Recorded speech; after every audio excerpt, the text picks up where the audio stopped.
Hey everybody, what's going on? How are we all doing today? Thank you so much for stopping by and hanging out with me. Swords Comic, what's good? How are we doing today? So glad to have you here. I really like Swords Comic is amazing. If you don't know what Swords Comic is, go check it out. It's like it's so good. Yeah. Confirming, I saw you say test. Oh, it's not a test. I just do that to make sure that I can see the chat in like the window that I have. Thank you all for stopping by, hanging out today. Appreciate you. Today we're going to be ranking all of the new D&D classes. I haven't looked yet. Yeah, that's exactly. So we're just I'm not really gonna rank them against 2014. This is just gonna be like 20 by themselves, just like taking a look at them. Not really trying to compare against the 2014 ones, but I do want to compare the 2024 ones against each other, like for sure. I have a whole I made a whole ranking tier ranker thing, so it'll be good. I'm also over on Twitch as well, so please feel free to stop on over there. Nope, and that one is... There we go. Cool. No, not 2014 versus 2024, just 2024 versus itself. Not... I'm ranking them... not against each other. Yeah, like I might one day I could see in the future, maybe I'll do that in a couple of weeks, doing 2014 versus 2024, because right now what I want to do is I want to do the classes, just the class abilities, and then I want to do next week I want to do the subclasses, and then we could do 2014 versus 2024 would be good. And then, you know, I can move on to some other games like Shadow Dark. What other books do I have? Cosmere. I have a bunch of things. I got a few books we could go through, honestly. But yeah, I think it'll be super fun. Please let me know if my voice is too quiet or too loud, or the music's too loud or too quiet. You know me, I'd be having a hard time figuring out what's what.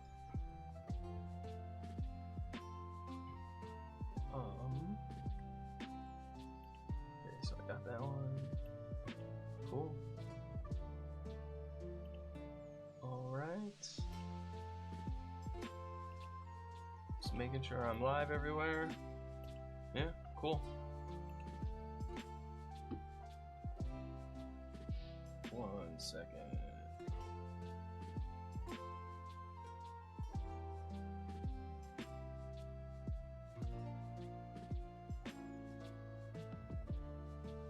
Alright.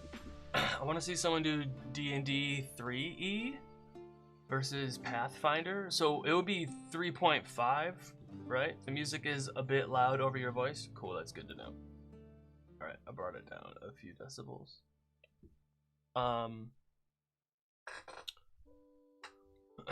I don't have experience with 3rd edition. I mean, I guess I could just we could look at it together. I don't see why not, but that's definitely something to see. I could totally do a video of that. I think people would enjoy that. But there's something I really want to show you. So I got some really cool stuff. You can see it like right behind me in the thing.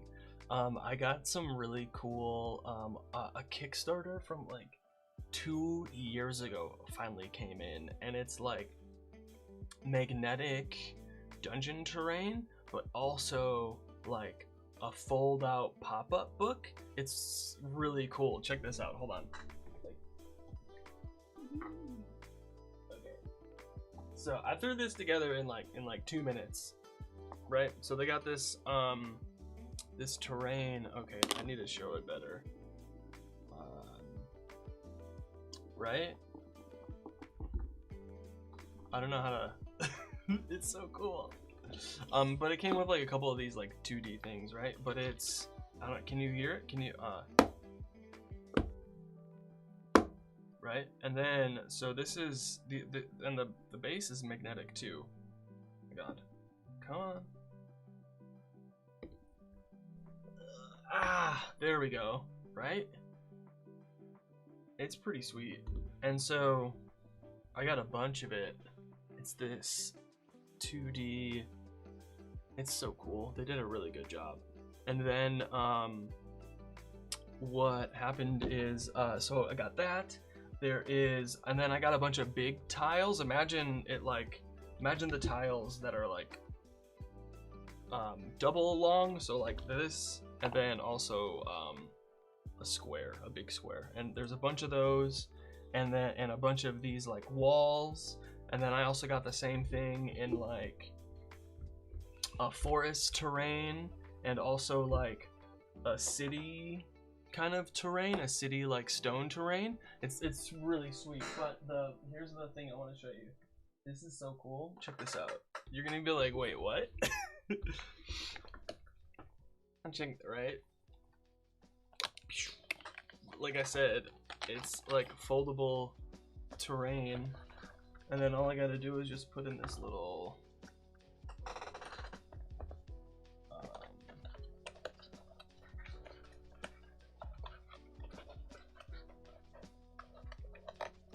come on. Right?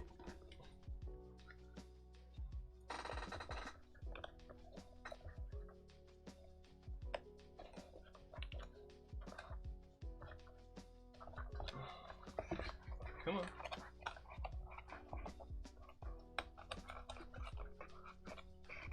Right, and then it holds up like that. How cool is how cool is this? How cool! This is so sweet! Like, I can't wait to use this. Probably gonna use it tomorrow. And like I said, it just came in yesterday, so it still needs to be like, this is like the second time I'm unfolding it. Like, it's got two sides. Hey, what's going on? How you doing? What's going on? Do you play D&D? I play D&D. You roll dice? I roll dice. Stop on by, say hello. This is like, how cool is this? Yahoo! And then it came with also like, yeah, like I said, more like magnetic tiles. And then like this, I think this is magnetic too. Oh no, it's not. And then it also came with a big encounter book. I mean, so yeah, it's called Stonefold Kingdoms is what it's called, and it was a like I said, a Kickstarter from a couple years ago.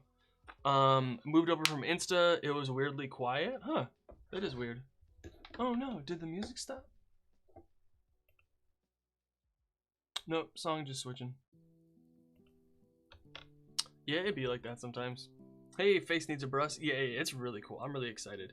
But so there's a whole encounter book. How long? Like, and yeah, let me show you the. So there's a bunch of encounters, all these different types of terrain. But let me see if I can get to. Yeah, they did ice. I couldn't like, you know, it would be so much to get all this stuff. I really want to run one of these at my game tomorrow. I think it'll be super fun. Come on. No, man. There's photos. There's a bunch of photos in here. I swear to Bob. Here we go. Yeah. See? Look at that. All of these different, yeah, there we go. There's, like a city thing. And then there's more dungeon stuff. There, you could get like lights and stuff. I didn't get the lights or anything. There was like a snowy bridge. Yeah, see, you could get like a bunch of these things and put them all together also, which was super cool. And then you could also, yeah, they had a bunch of It was really cool, but I only got like some basic stuff. But yeah, I thought y'all would enjoy this. I really wanna, like, how cool. They did some really cool stuff. And this is from the people that did and then so there's like encounters and like the small ones. There's ones for like single sets, like just this, which would be like a single encounter, maybe 2 encounters. And then these are longer, like the mega, like these are longer adventures, and these are just like a couple encounters back together. So pretty cool. Like, ooh, like this is a big foot. It tells you which ones you need. 6th level adventure. That's pretty cool. Awesome.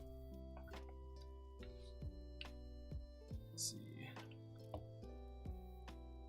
Do. All right, let me put this away.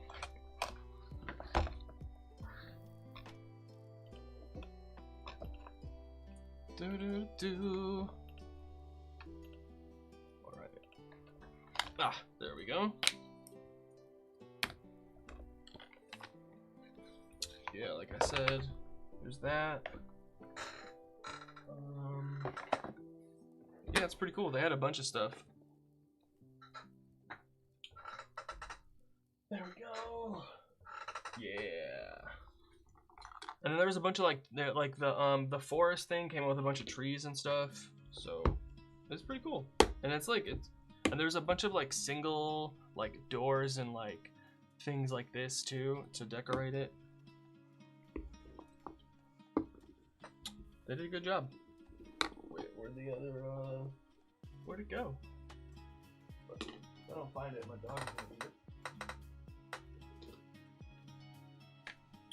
Oh no, where did it go? Oh, I'll find it later. Awesome, yeah, please let me know if, oh, no, please let me know if, the music or my voice is too loud or too quiet or anything.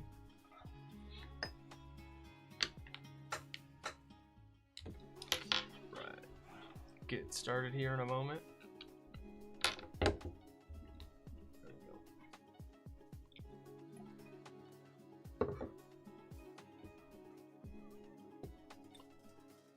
There we go.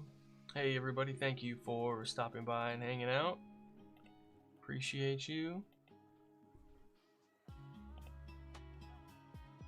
All right.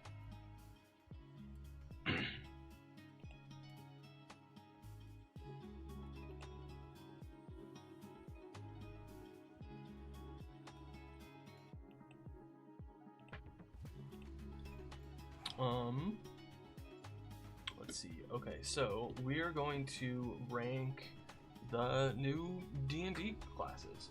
I got them all here in, nope, there we go, in tier maker. What is it called? Yeah, tier maker. So which one should I start with? No, we'll just start with barbarian. Alphabetical order, of course. I really like the like the art is like, they did such a good job with the art, like holy cow. But then right here, you know, for first time players, it's really nice to like, what is it? They're all 1 sentence description. And then it describes the class is a 1 sentence description, and then the subclass is a 1 sentence description, which is like pretty cool. I thought they did a good job at that, like making it super simple.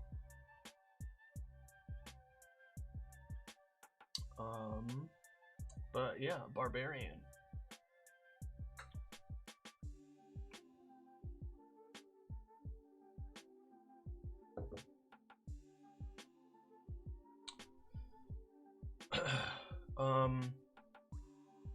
So core barbarian traits, you know, strength based, that D12 hit die, strength and con saving throws is pretty good. The skill proficiencies is decent. You get the armor training and the weapon proficiencies. You start out with a nice axe. The great axe. And then we have rage, which is pretty good. You start out with 2, we end up with 6 rages at the end, and then your rage damage also goes up as well, and you get more weapon masteries too, so like that's pretty cool. You regain 1 rage when you finish a short rest, and you regain all of them on a long rest, so that's pretty good. The resistances to bludgeoning, piercing, slashing are nice.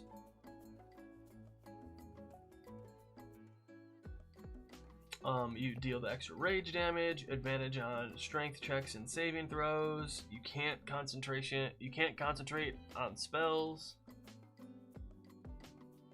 And you can't use heavy armor. Hey, Mr. Alien, thank you so much for the follow. Appreciate you. Let's go. Bam. And we... duration. The rage lasts until the end of your next turn, and it ends early if you don heavy armor or have the incapacitated condition.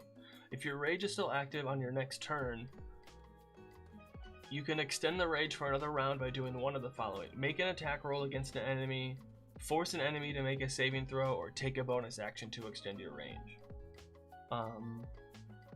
Each time the rage is extended, it lasts until the end of your next turn. You can maintain a rage for up to 10 minutes. That's pretty good. We have unarmored defense is armor class plus dexterity and constitution, and you can still use a shield, which is nice. The art is just so good. We have weapon mastery, which is really nice. And you start out with 2 weapon masteries, and then in tier 2 you have 3, and then starting in tier 3 you get 4 weapon masteries, and that's pretty good. Like 4 is a lot already. But the weapon masteries are kind of nice. Like with, where is it? The great axe is cleave. So if you hit a creature with a melee attack roll, you can possibly hit a second creature within 5 feet of that first creature. So you might always be able to hit 2 creatures with every attack, which is super sick. And then with the hand axes, like if you just take this starting equipment, I would take weapon mastery for great axes and hand axes. And so with hand axes, it's Vex. So when you hit a creature with this weapon and deal damage to the creature, you have advantage on your next attack roll against the creature before your end of your next turn. So that's pretty sick. And because it's a I think you can dual wield them and do offhand attack also.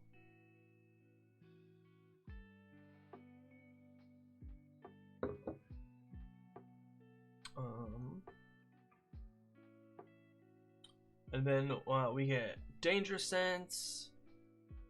You get advantage on dexterity saving throws unless you have incapacitated. Which is pretty good. Reckless Attack. When you make your first attack roll on your turn, you can decide to attack recklessly. Doing so gives you advantage on attack rolls using strength until the start of your next turn. But attack rolls against you have advantage on it. Like, Reckless Attack is pretty awesome. It's a really good. We're not doing the subclasses yet. Primal Knowledge, you get another proficiency skill. And then you can also use strength in... You can use a strength check instead of acrobatics, intimidation, perception, stealth, or survival. Which is pretty sweet.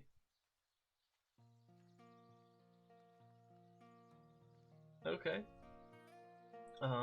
Ability score improvement, extra attack. Level 5. Oh, your speed increases by 10 feet. That's nice. Advantage on initiative rolls. Instinctive Pounce. As part of the bonus action you take to enter your rage, you can move up to half your speed. Whoa. That's really cool. Brutal Strike. If you use Reckless Attack, you can forego advantage. If the chosen attack roll hits, the target takes an extra 1d10 damage. And you can cause one Brutal Strike effect of your choice. Forceful Blow, the target's pushed 15 feet away from you. And then you can move up to half your speed straight towards them. Ooh. And then, or Hamstring Blow. The target's speed is reduced by 15 feet until the start of your next turn. Wow. Holy cow. That's really cool. Relentless Rage. If you drop to 0 hit points while your rage is active, you can make a con saving throw. If you succeed, your hit points change to a number equal to twice your barbarian level? Whoa. So, I mean, it will go to 22. Improved Brutal Strike. You have honed new ways to attack furiously. Now you can also do Staggering Blow. The target is disadvantage on the next saving throw it makes and can't make opportunity attacks. Whoa, that's pretty good. Sundering Blow. Before the start of your next turn, the next attack roll made by another creature against the target gains +5 bonus to the roll. Whoa. Okay, that's awesome. Persistent Rage. When you roll initiative, you regain all expended uses of rage. You can only do that once per day. In addition, your rage is so fierce it now lasts for 10 minutes without you needing to do anything to extend it? What? Improved Brutal Strike. The extra damage goes to 2d10 and you can use 2 different effects? That's wild. Strength check or strength saving throw. You can use that score in place of the total. Oh my god. That's really good.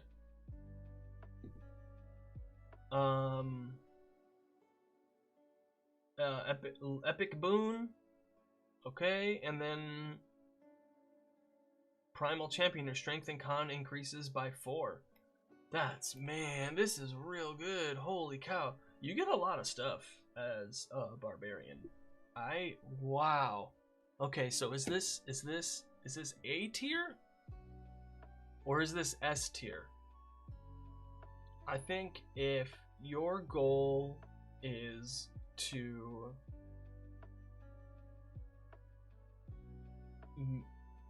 deal a lot of damage and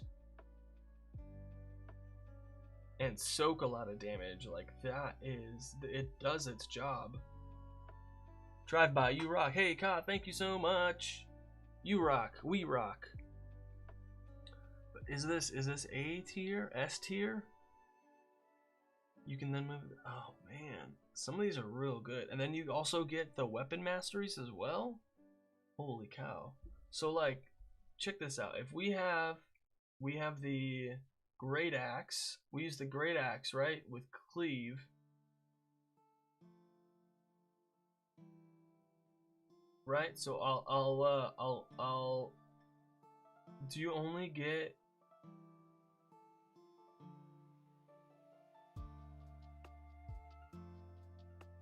extra attack once?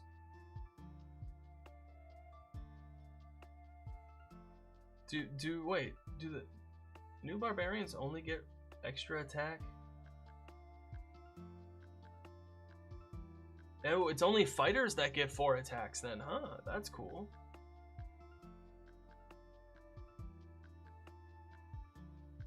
Is that really? Huh. And then, yeah, because I don't see any other extra attacks here. Like, it doesn't say, oh, and at other levels. Advantage on initiative rolls.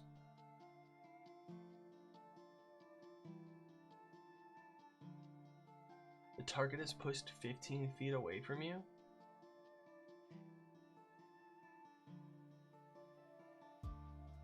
Oh my god. You could push somebody 30 feet away. Like, that's wild. That's crazy.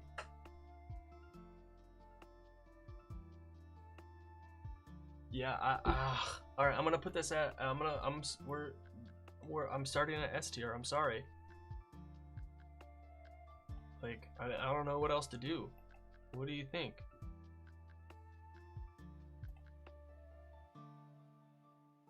Do.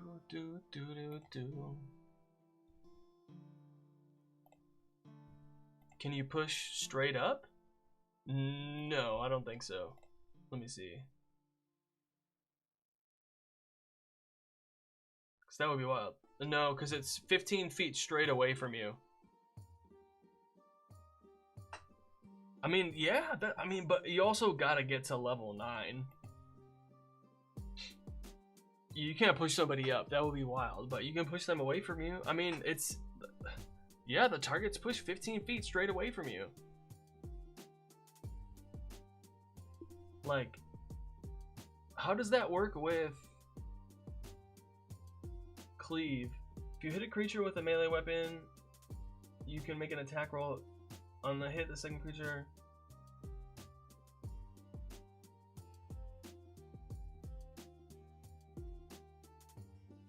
Whoa. Would I, oh man.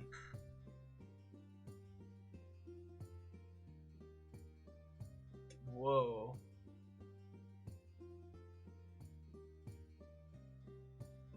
If the attack roll hits,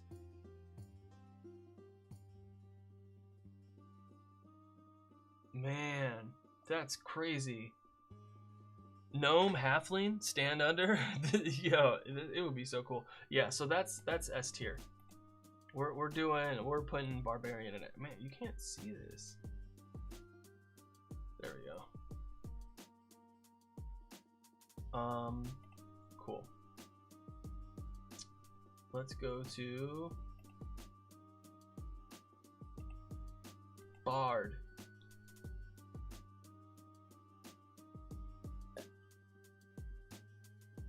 Yeah, that's a really good plan too. Standing under.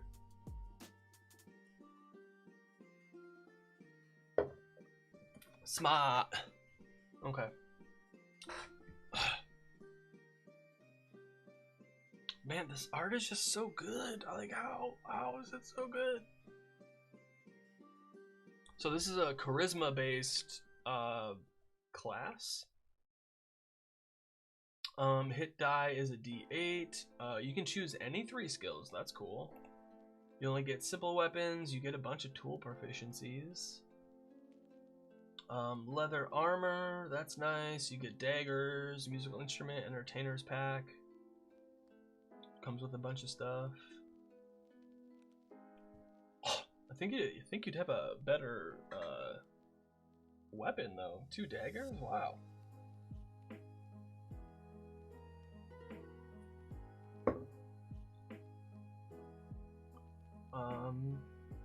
So all these different things you see, yeah, so you start. Ooh, come on.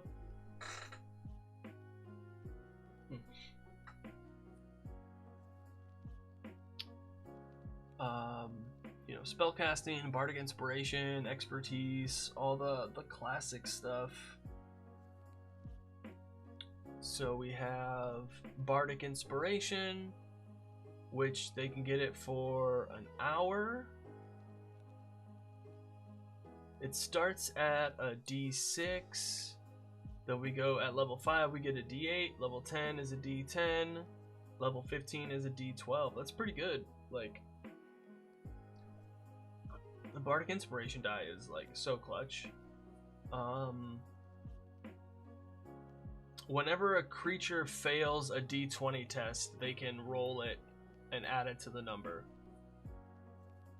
Level 1 spellcasting, cantrips. One thing I really like is they did a lot of like recommendations for making characters in here. I really like that. It's super easy to make a quick character because of that.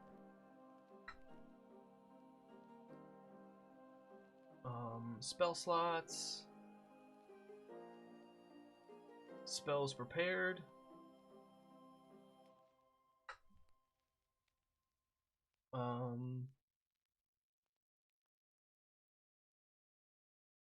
Whenever you gain a bard level, you can replace one spell on your list with another. So you can only change them when you gain a level. Holy cow.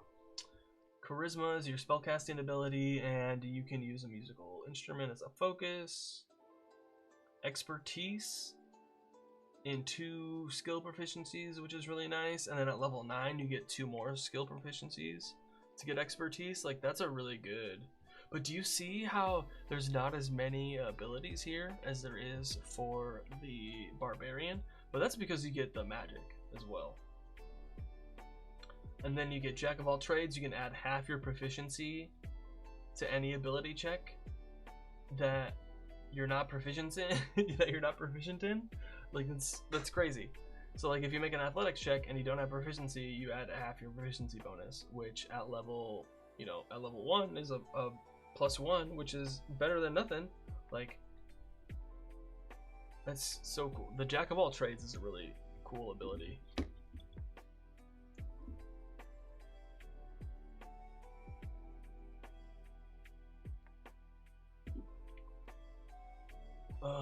Then we go, you get your Bard subclass, ability score improvement, Font of Inspiration. You now regain all expended uses of Bardic Inspiration on a short or long rest, which is really nice. And then you can also expend a spell slot to regain a use of Bardic Inspiration. That's really cool. Man, the art is just so good. Holy cow. Counter Charm. If you or a creature within 30 feet fails a saving throw against an effect that applies the charmed or frightened condition, you can take a reaction to cause the save to be re-rolled, and the new roll has advantage. Whoa, that's really good.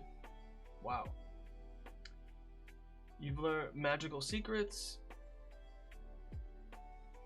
Whenever you can choose prepared spells from Bard, Cleric, Druid, and Wizard spell lists. Wow. That's really cool. You can like, getting spells from any of these spell lists is like a really big. And that's at level 10? Okay. Superior Inspiration. When you roll initiative, you regain expended uses of Bardic until you have two. If you have fewer than that. Epic Boon. Spell Recall. And then Words of Creation. Therefore, you always have Power Word Heal and Power Word Kill prepared. When you cast either spell, you can target a second creature if that creature is within 10 feet of the first target. That's crazy. That's a little wild, right? And they got some good spells too. Minor Illusion, Message, Thunderclap.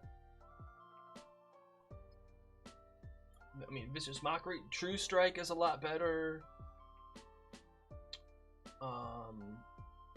Bane, such a good spell. Sleep, Unseen Servant, Identify Dissonant Whispers, Animal Messenger, See Invisibility, Hold Person, Knock, Shatter, Zone of Truth, Feign Death. Ooh, that's good. Tongues. That's a good one. Freedom of Movement, Phantasmal Kill It, Hallucinatory Terrain, Mass Cure Wounds, Yolan's Regal Presence.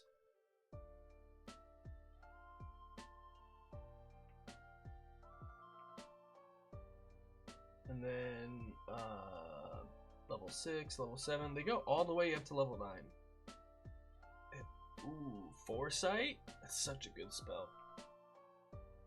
Like, True Polymorph Prismatic Wall? Ooh, that's totally a Prismatic Wall is such a bard spell. Wow. Such a bard spell. Ooh, power word stun is one of them. Ooh, that's nice. Glibness. What's glibness? Until the spell ends, when you make a charisma check, you can replace the number you roll with 15. Additionally, no matter what you say, magic that would determine if you are telling the truth indicates that you are being truthful. That's an 8th level spell to get around Zone of Truth, essentially. That's crazy. Dominate monster, befuddlement,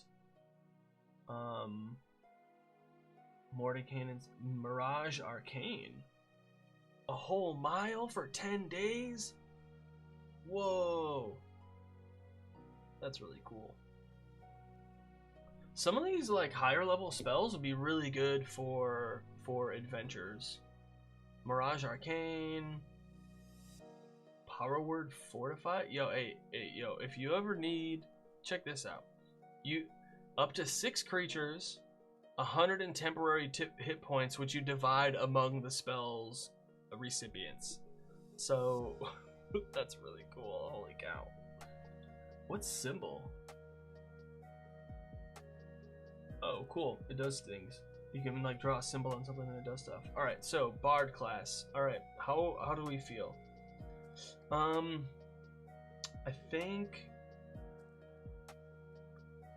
think this is A tier for sure. We're gonna go. What do you think? A tier, S tier?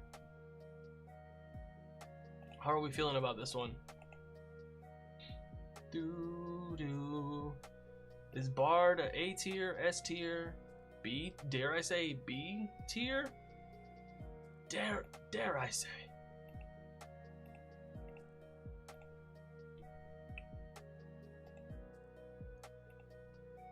What do you think? Not B. Okay. A definitely? Yeah. Bam. With all those spells, yeah, those are some good spells. like holy cow.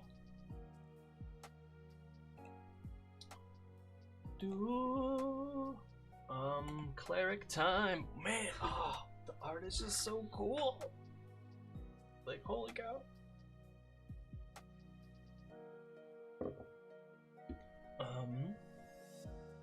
Alright, cleric. So like, look at all these, like the scene work and the art is just so good, and there's more up here too. And it looks like they're just coming from all sides. Like that's pretty cool. So they have a D8 hit die as well.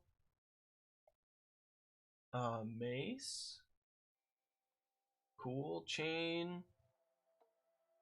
Like, why doesn't it say what the AC info is when I highlight over this shirt? Like, why does it give me a definition? It should say, like, 12 plus dexterity, like, or whatever it is. I don't want to have to click another... Like, that's dumb.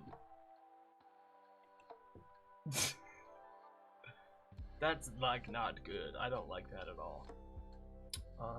That's not good design, y'all. Come on. Why are you trying to make this difficult?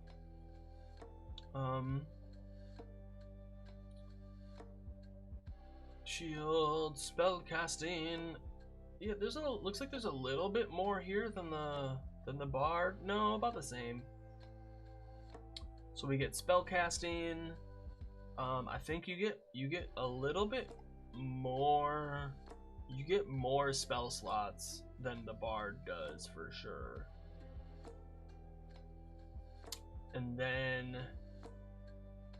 but you can change your prepared spells on a long rest. So I think that's, like, if you compare that to the bard can only change one spell on a level up, but a cleric can change all spells every long rest. So like, that's pretty good. You get training with heavy armor. So the one thing I don't understand is, I mean, there's a lot of things I don't understand.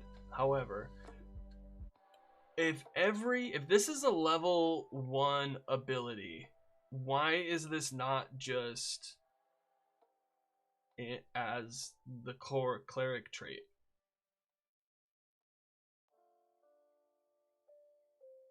You know? Like, do they not? And then you also get it when you multi-class too, so like that's not a problem. You would get it no matter what because it's a level 1 thing. Like, what does that even? I don't. Whatever.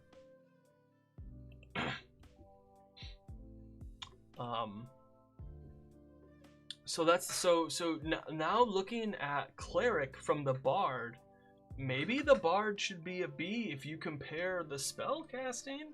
Let's keep going though. Let's keep going. Channel divinity. So you get 2 channel divinities, right? Where are we? You get 2 channel divinities. I should have the book. Let me grab the book. That's the one thing I forgot to grab. Where is it?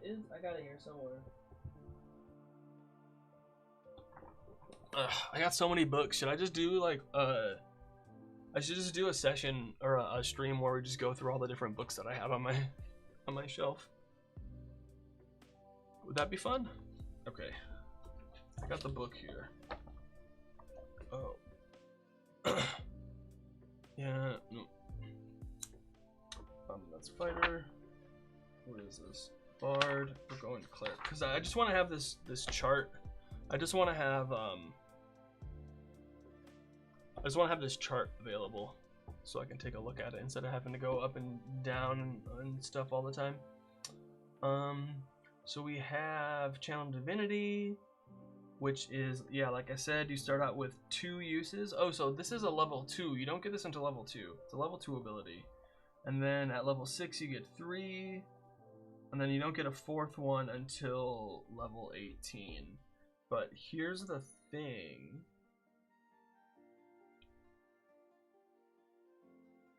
You gain 1 expended use when you finish a short rest. And then you regain all of them on a long rest. So like that's pretty good. And then you can do Divine Spark.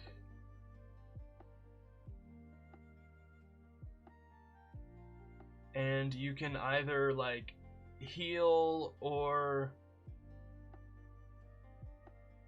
harm somebody. And then, or you can also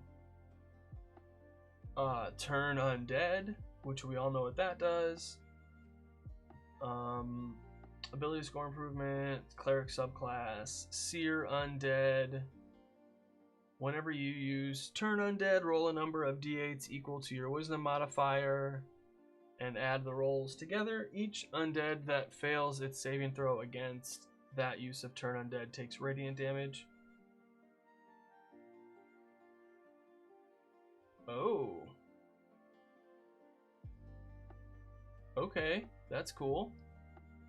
Blessed Strikes. Okay.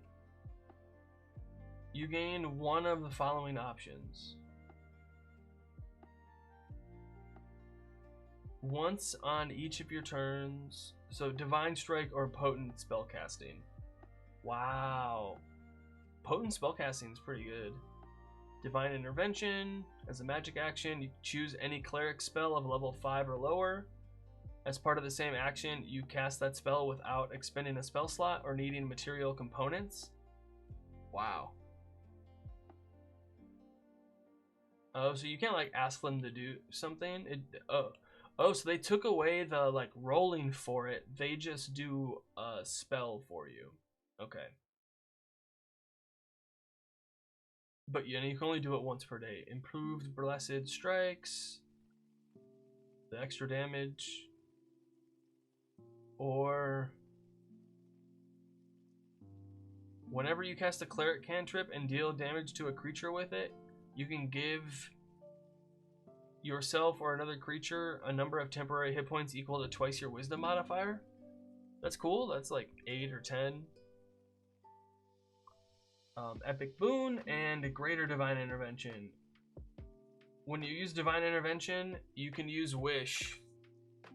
If you do so, you can't use Divine Intervention again for 2d4 long rest. That's crazy. That's such a... Okay. How does this compare? Oh, let's look at the spell list. We got Guidance, we have Light, Mending, Resistance, Sacred Flame, Spare the Dying, Toll the Dead. I like Toll the Dead a lot. Bless and Bane are really good. Guiding Bolt, Healing Word, Inflict Wounds. That's pretty. 2d10, that's so good. Protection from Good and Evil. Aid is such a clutch spell. Aid is really good.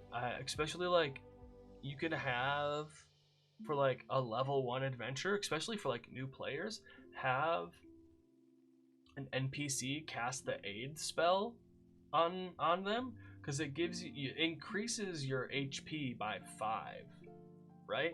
So it's not temporary HP. Your HP maximum goes up by 5 for 8 hours. And then if you upcast it, it's 5 more. So if you do it at like 3rd level, that's an extra 10 HP for everybody. That's an extra like damage, you know? That's an extra like hit that everyone in your, 3 people, you can do 3 people. Yeah, that's like so good. Lesser Restoration, Silence, Zone of Truth, Animate Dead, Glyph of Warding, Feign Death, Remove Curse, Death Ward, Aura of Life. Whoa. That's wild. Banishment, Death Ward, Freedom of Movement, Stone Shape, Gaish, Scrying, Raise Dead, Summon Celestial.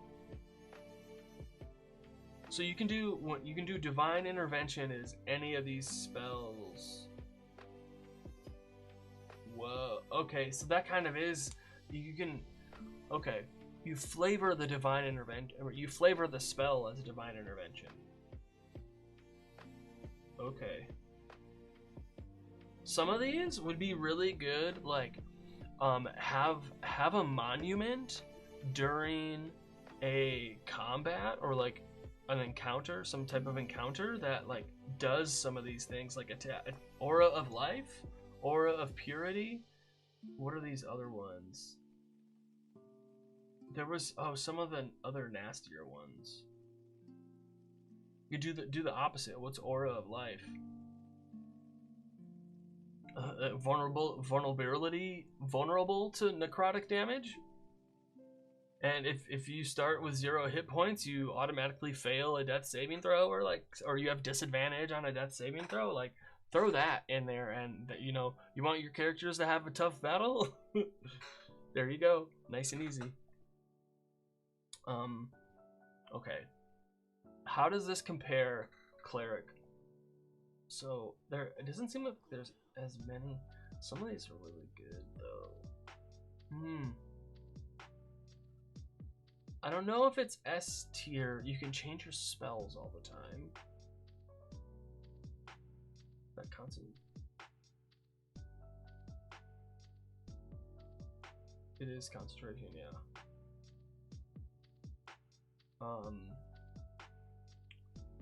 Man. What is it S tier? Is it A tier? Is it B tier? What tier is the Cleric?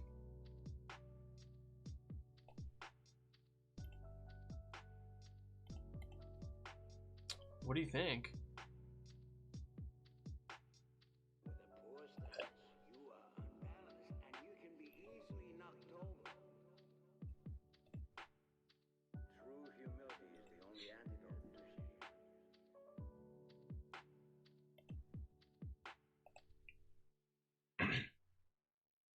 Gotta stay hydrated.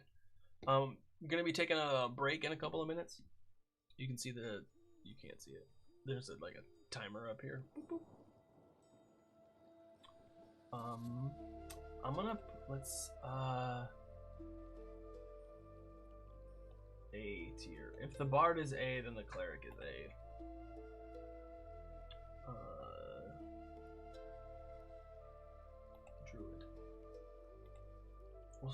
When we come back from the break, we'll do druid. But check this out. I got something else too. Check this out. It's called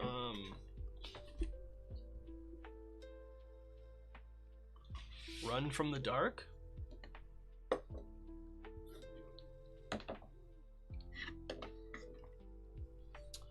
Folk horror role-playing game. Based on Welsh folklore. Hey, Albiana, Albiana, how you doing? Easy to learn system. It's like a folk horror game. Like the art's really cool. Check that out. This is going on Kickstarter soon, and what I really liked was the map of the world is on like the dust jacket. It's so cool. Really enjoyed this.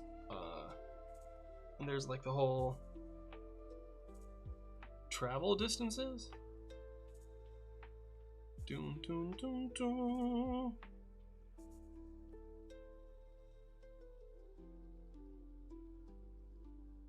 Yeah, it's really cool. They did it. They did a really good job. Folk horror roleplay, called Run from the Dark. It's going on Kickstarter soon.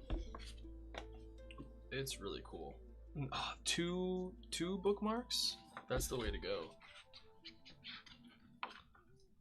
The map again. It's so cool. There's like a little short story. Only the dark will remain when the final fire burns out. So cool. Oh, there's a couple adventures in here. There's encounters. Ooh, lots of stuff. Run from the Dark is a role-playing game about folk horror, the things that go bump in the dark, and existential dread. Yeah. We're gonna do a little look into this in a couple of weeks also. Doo-doo. Yep. We're gonna be taking a deeper look into this in a couple of weeks.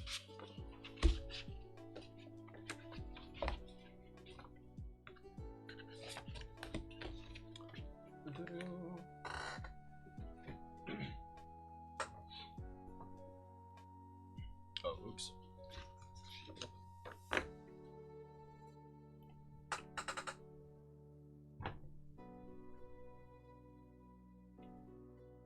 Any other new stuff I got? No, just that terrain. That's like super cool. But you know how it goes.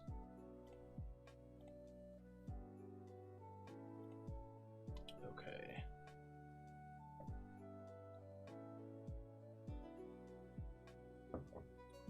So far we have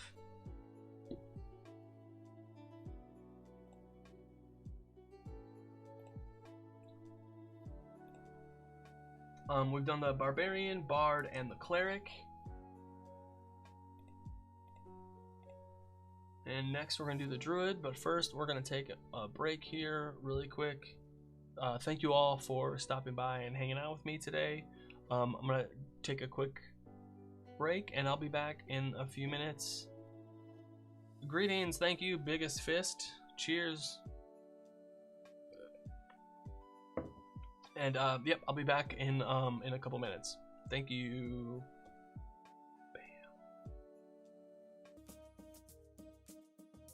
All right, hey, Biggest Fist, thanks for the follow. Let's go. You came from Twitter. You came from Instagram. What's good?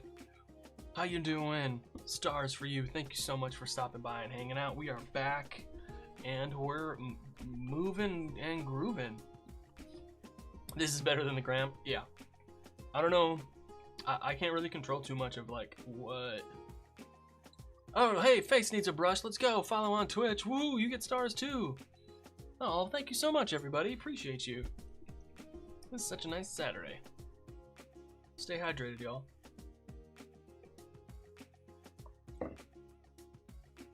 All right, cool. So, back to Dun, dun. Druid. Alright. Man, like I said, the art, I know I keep saying it, but the art is just like pretty good. Deers. What is that little forest cat? Oh. Sweet. This is also a wisdom caster. We have D8 hit die, a bunch of skills, tool proficiencies, light armor and shields. That's cool. Leather armor, shield, sickle, druidic focus. Oh, is a quarterstaff, so that's cool. And then we have also going to work on your game. Nice. Thanks for lurking. Every little bit helps. So we get spellcasting right away at level 1, 2 cantrips of your choice. Prepared spells. Okay, so you get prepared spells goes up really often. 4, 5, 6, 7, 9, 10, 11, 12, 14. Oh, wow, whoa, okay. So yeah, it pretty much goes up almost every level until 11. Then it doesn't go up as much. But you can still prepare a bunch of spells, which is nice. And that's every long rest. So I do like how they changed it to just like they just put a number instead of making it a math equation. They made it a number in a chart, which is a lot better from last time. Okay, Druidic. The secret language of druids. You always have speak with animals prepared. Oh, cool. Others spot the message, but can't decipher it without magic. That's cool. And then Primal Order. You can choose Magician. You get an extra cantrip.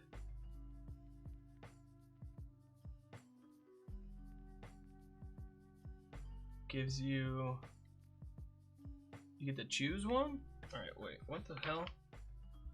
Primal Order.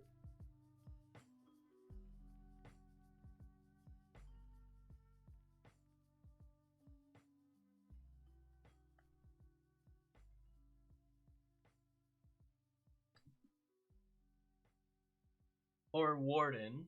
You're trained for battle, you gain proficiency with martial weapons and training with medium armor.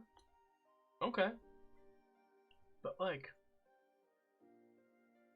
I don't...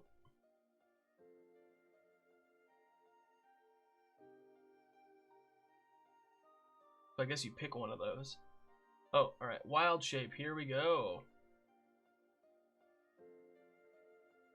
You can Wild Shape 2 times, 3... Number of uses, you regain one use on a short rest, and you regain all of them on a long rest. You know 4 forms. Whenever you finish a long rest, you can replace one of the forms. And then the stuff, and then, you know, the max CR goes up, and you can get fly speed at level 8, so that's really cool. You get temporary hit points. This is complicated. Wild Companion is a magic action. You can expend a spell slot or Wild Shape to cast Find Familiar. Oh, when it's only for a day? That's kind of lame. Druid subclass, ability score modifier, Wild Resurgence. Once on each of your turns, you can give yourself a Wild Shape by expending a spell slot. In addition, you can expend a Wild Shape to give your spell a level 1 spell slot. You can do that once per day. You can choose Potent Spellcasting or Primal Strike. An extra cold, fire, lightning, or thunder. Okay. That's cool. Improved elemental fury. When you cast a druid cantrip with a range of 10 feet or greater, the spell's range increases by 300 feet? That's crazy. Yo, hey, biggest fist, I don't know about babies, but I got a dog, and the dog will find anything that I am looking for somehow. I do not understand it. Beast spells. You can cast spells in beast form, except for any spell that has a material component with a cost, or that consumes its material component. Alright. That's at level 18, though. Then you get epic. What's Archdruid?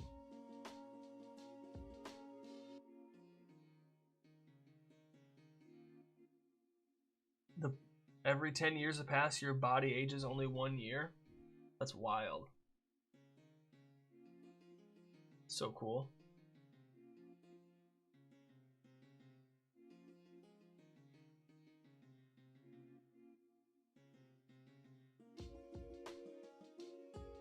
That's crazy that you can. When you roll initiative, you regain 1 expended use of wild shape. That's pretty cool. Alright, spell list. Druidcraft. Elementalism, that's a new one. Resistance, Shillelagh, Spare the Dying, Thorn Whip, Fairy Fire, Long Strider, Thunderwave, Speak with Animals, Animal Friendship, Goodberry, Fog Cloud, Augury, Aid. There's that Aid spell again. Heat Metal, Hold Person, Lesser Restoration, Moonbeam. Druid spells, level 3, Daylight, Elemental Weapon, Protection from Energy, Summon Fae, Conjure Animals, Love Moonbeam, yeah, Moonbeam's a good one. Level 2 spell. Water Walk, Wind Wall, Blight.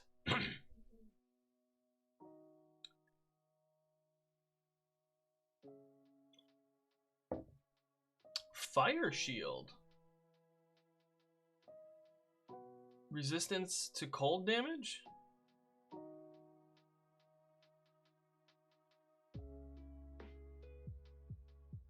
Whenever a creature within 5 feet of you hits with a melee attack roll, the shield erupts with flame. The attacker takes 2d8 fire damage. Duration, is it? It's a 4th level spell. It's not concentration. Ancient Paladin. That's a good spell. Moonbeam's a really good spell. Fount of Moonlight. Fount of Moonlight.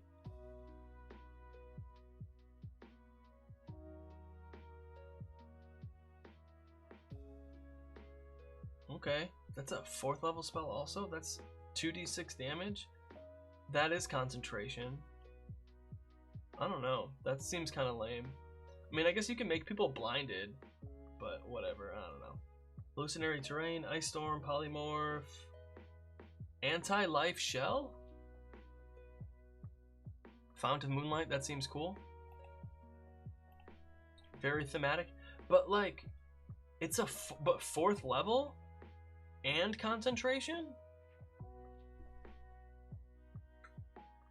Like that's like it's like both of those feels like it's too much. Like maybe 3rd level in concentration? But, you know, I'm just some random guy. You know what I'm saying? Cone of Cold, that's right, it's a level 5 spell. For 8d8. It's pretty good. Scrying, Tree Stride. Gaish, Insect Plague, Heal, Hero's Feast, Sunbeam, Flesh to Stone, Find the Path, Firestorm, Symbol, Reverse Gravity. Reverse Gravity is cool. Regenerate, befuddlement, antipathy, sympathy.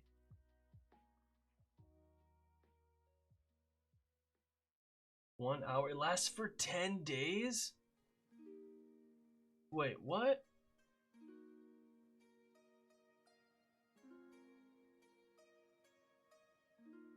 Crazy. Control weather, incendiary cloud, tsunami, sunburst.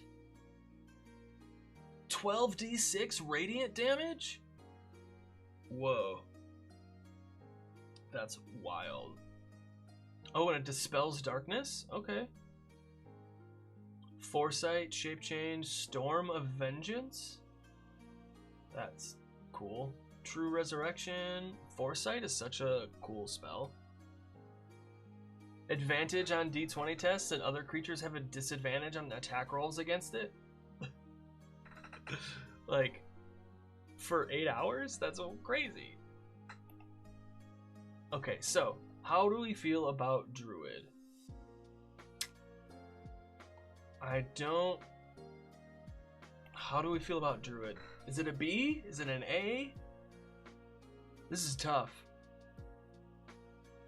Is it S?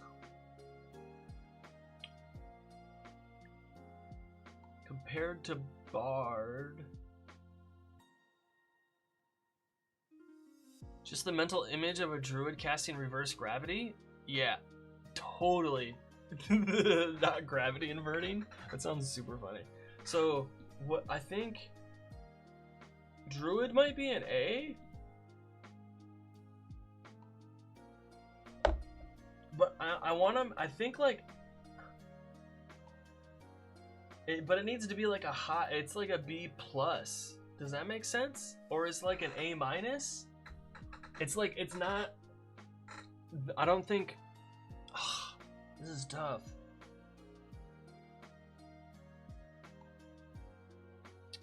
They're both really good support classes, but in different ways. And I feel like druids are kind of very easy to make overpowered, I guess. Man, that's so tough. This is tough. This is tough. Okay. Fighter. Just dodging all these arrows coming at him. Look at that. A master of all arms and armor. Here's the yeah, you can choose three different packs of starting equipment, which is nice. Great sword, scimitar, short sword, 8 javelins.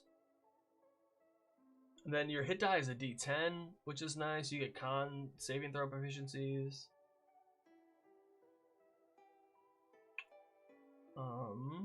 Nice and simple. Weapon masteries goes up. Second wind goes up, but you know that's all you really need to know. 3 extra attacks. So you get a fighting style, which is nice. Second wind. A D10 plus your fighter level, like that's such a good one. And then you get weapon masteries, which is really nice. So with your starting equipment, you know, you got that great sword and that flail and the javelins. So you get 3 weapon masteries. So you could get the weapon mastery for all 3 of these. Great sword, graze again. We got flail with sap and javelins with slow. And then even with the B pack, you get 3 different weapons: the scimitar, the short sword, and the longbow.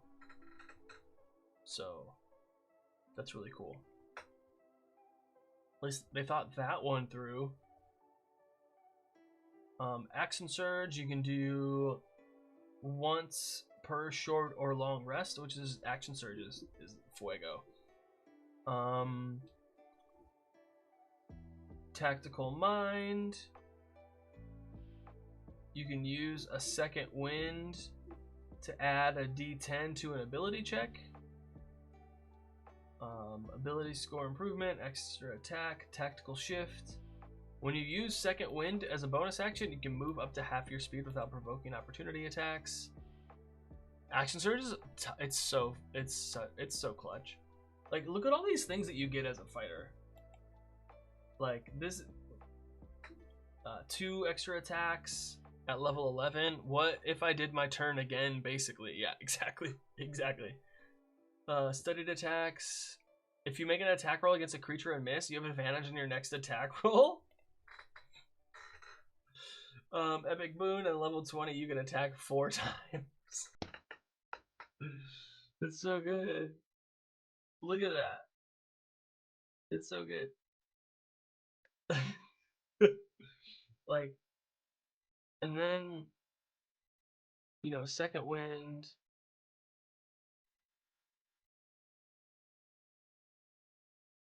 Studied attack.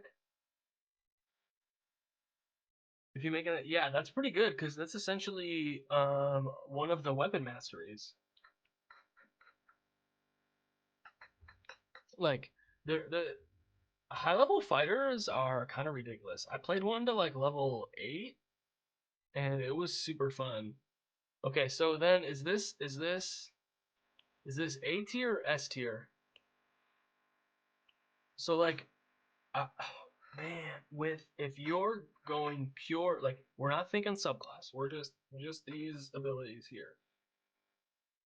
It really get like with action surge, you know, multiple attacks, tactical shift, like all weapon masteries, second wind.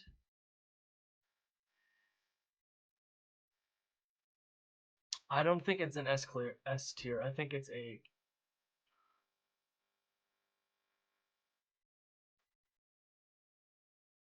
Yeah.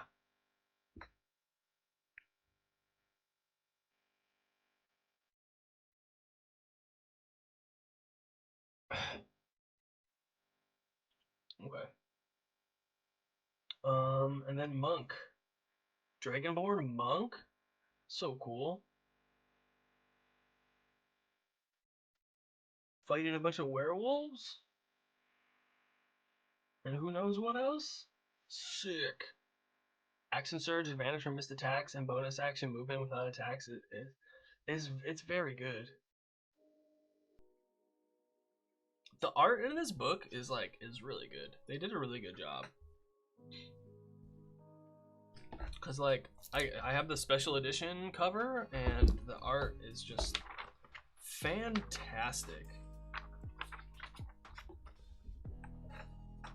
They did an and the art in the monster manual, like, you want me to grab the monster manual really quick? I can show you that because that one's really nice.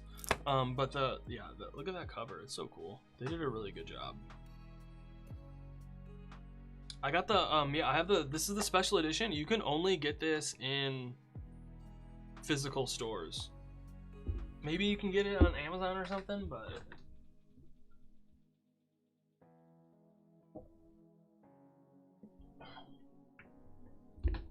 yeah, the monster manual. Does this look familiar? Hey, anyone who's played Baldur's Gate 3, does that look familiar at all whatsoever? I wonder where they got this from.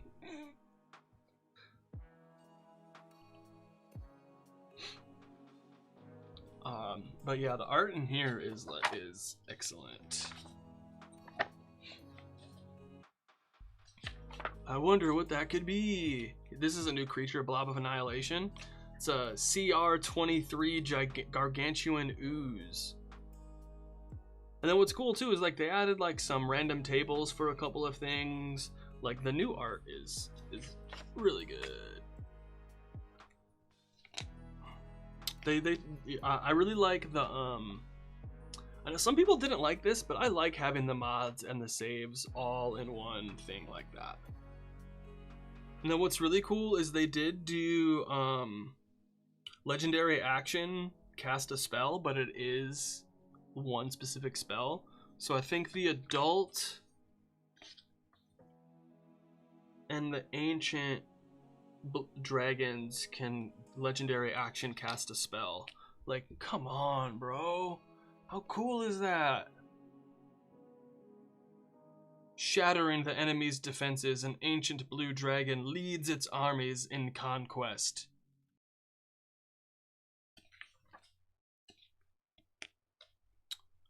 It's so much easier, yeah, at a glance, exactly. Because, like, the thing is, you shouldn't be reading the stat block. You should be using the stat block. Referencing the stat block. I think the stat block should be a reference, not like a read. Oh, the art is just so good. Let me go through more. Glabrezu, Gladiator, no fan of you, nigga. Hook Horror, Homunculus. Yeah, they did a really good job of the art.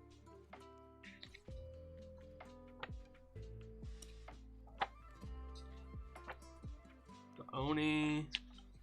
Look at that. Atyug? Otyug? Atyug? Atyug. Owl bears, owl bears, owl bears. Shadow Demon. And then even for some of the animals, the art's like really good.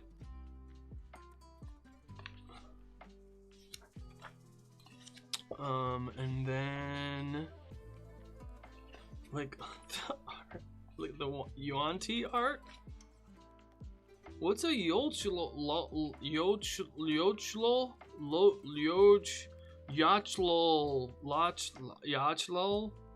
I usually copy down relevant numbers when I DM.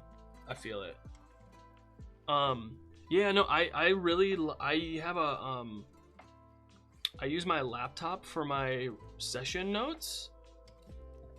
No, it's not. It's the Abyss.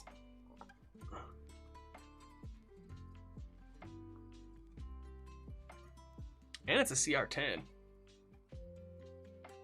Oh, it does do Elvish. Wait, are you right? They do serve Lolth. Holy cow. My bad. That's so cool. That's Fuego. Ooh, Winter Wolf. That looks cool. What is it? CR3? Cold Breath? Yo, it's a wolf that's got a cold breath cone.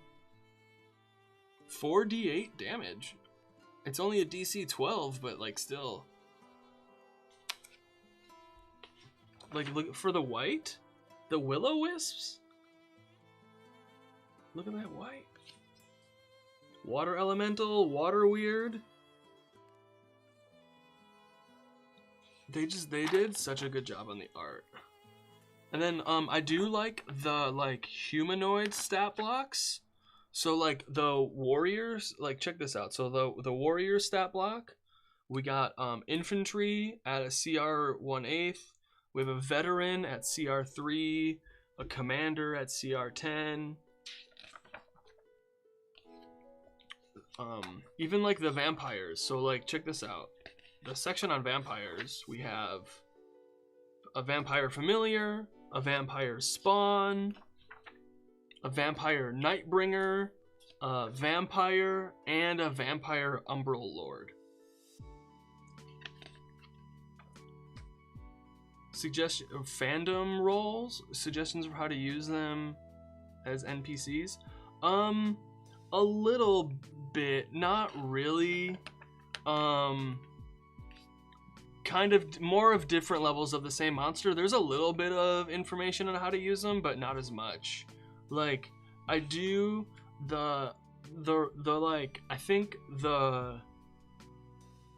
yeah, some of them do have random tables. Not every single one has random tables, but some of them do. And then what's really cool is I do like you can see the treasure, so you know what treasure tables to roll on. And then so like the troll, treasure none. Trolls don't have no treasure. Unless you want them to. You can do whatever you want. There's new sphinxes. There's 3 different sphinxes, right? So we have the Sphinx of Wonder. We have the Sphinx of Secrets. and the Sphinx of Lore. And the Sphinx of Valor, my bad, there's 4 of them. Solars. So yeah, different skeletons too. I mean, we already had the different skeletons. Silver dragons. The art is just like fantastic. And then the Dungeon Master's Guide. Who were we just talking about? We were just talking about somebody. There was like a evil goddess in the abyss? No. Who were we? No. Huh. Hey, Warhammer Kid, what's going on? Hey, we're looking at art in some of the books. Some evil elven goddess. Like, look at that. Like, some of these images have been they've been, I've noticed they've been repurposing a lot of the images in these books, which I think is a really good idea because some of them are really good. Zugtmoy? I don't know how to. Is this the new DMG? This one is. Yep. Hey, Kiki T. I'm just looking at some of the art because it's pretty good. They did a really good job at the art. Like, check that out.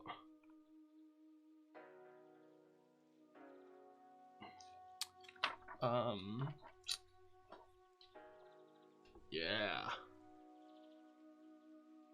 The Mycelial Demon Lord. The cover, yeah, this is the special cover that you can only get in person at a physical store. Hey, bro. Check that out. You need something for your Halloween game. The Curse of Demonic Possession has devastating effects. Let's see.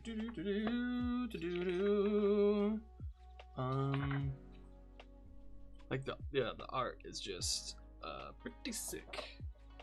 Whoa! Fortresses on the backs of dragon turtles rise from the depths, heralding the return of a long-lost dynasty. So those are all that was cool. Session D&D settings. There's a list of D&D settings over here, which is cool. Campaign start. There's a whole section all getting your players invested, recurring elements, player favorites, acknowledge the incredible, break episodes. Oh my god, I need to remember this. This is now I need to have Tritons in a dragon turtle fortress. That sounds really cool. I was apprehensive, but yeah, the art is selling it. It's so much the same. Kiki, hear me out. It is so similar, you are not gonna know the difference. Appreciate it, Kiki. Thank you. The art is so good. But this is really cool. There's some questions in here. Break episodes, Bastions, Carnival episode, Creature Comedy, Missing Pet, Shopping episodes, Special Event, Vacation Getaway. Oh man, someone's pet is missing. The characters must search and connect with locals to find it. Okay, that sounds super fun. I like that a lot. Okay, but then there is setting info. There's a whole like 15 pages on Greyhawk. Yeah. So we got info on Greyhawk. Ooh. There is conflicts. So you can do a whole campaigns of different conflicts. There's a bunch of the setting and magic and the calendar and the gods and a whole info on the city and the neighborhoods. Like I said, there's a bunch of all on the places. I can't. Whoa, nearly 1 a.m. There's a whole map of Earth, the big picture. Yeah, there's just a bunch of info on Greyhawk. Like, how cool was that? Yo, man, the art is just so good. The planes and stuff. Where are we at? All the different magic items are super cool. Yeah, there we go. Sorry, we were just talking about art. We got distracted. It happens. Okay, oh, because we were talking about art in the player's handbook, because I'm actually, you know, have a task. That was a really cool image of the Lady of Pain. We gotta go back. We gotta go back to what we were doing. Monk. All right, monks. They have a D8 hit point die. They get a bunch of skill proficiencies, not as much as some other characters. Weapon proficiencies. A spear. Spear. That's weird. I feel like it would be a quarterstaff, but whatever. 5 daggers. Side quest over. Exactly.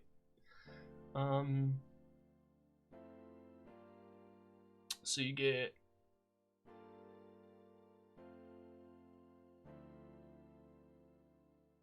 when you use unarmed strike and your monk weapons, you can make an unarmed strike as a bonus action. You can roll a d6, and you can use your dex instead of strength. And then your unarmored defense is 10 plus your dex and wisdom.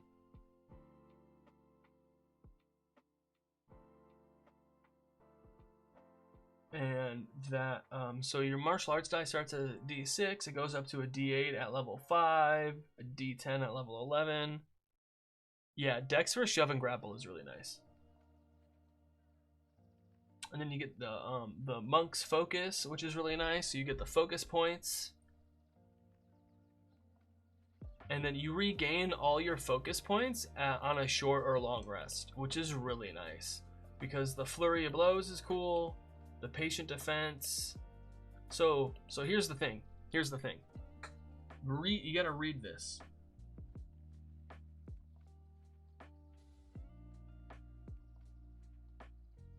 You can expend 1 focus point to make 2 unarmed strikes as a bonus action. Patient defense. You can take disengage as a bonus action. Alternatively, you can expend 1 focus point to take disengage and dodge as a bonus action. Step of the wind. You can take dash as a bonus action. And then, or you can expend a focus point to disengage and dash as a bonus action. So you get disengage and dash as a bonus action for free, which is really nice. And the unarmored movement. And the uncanny metabolism.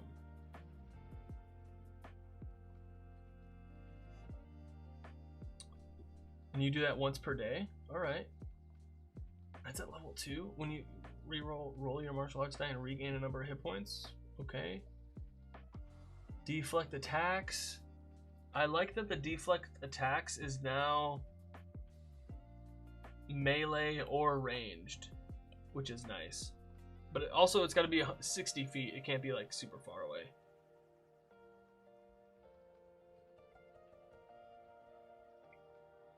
Oh wait. Nope. No, that's doing the attack back at them. I lied. And when an attack hits you and its damage includes bludgeoning, piercing, or slashing, so it can be melee or ranged. Ability score improvement, slow fall, extra attack, stunning strike. On a failed save, the target is stunned. On a successful save, the target's speed is halved. And the next attack roll has advantage. Like, that's stunning. I think this is an improvement to stunning strike. For sure. Empowered strikes, because stunned now means incapacitated. Fail strength and dex rolls. Attack rolls against you have advantage. Yeah. Cause what does incapacitated mean? Definitions.